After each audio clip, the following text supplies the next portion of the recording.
This is the Lone Crater YouTube. We hope this video helps. You need the right tools and a clear crossing point.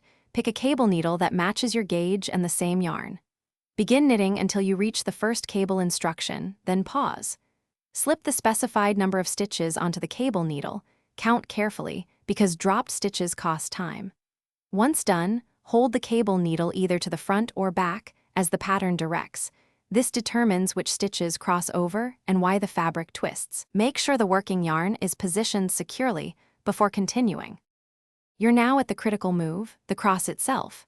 If the pattern says front, hold the cable needle in front. If it says back, hold it behind. This choice creates the twist direction.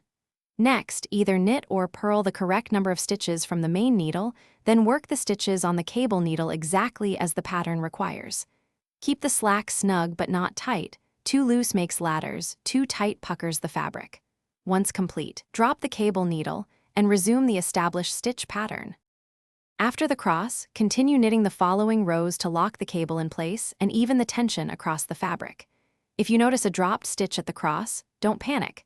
Pick it up with a yarn needle or a spare circular and ladder the stitch back into place one bar at a time.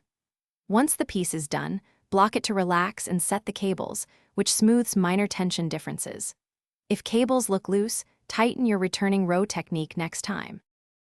Thanks for watching. Consider subscribing if we helped you.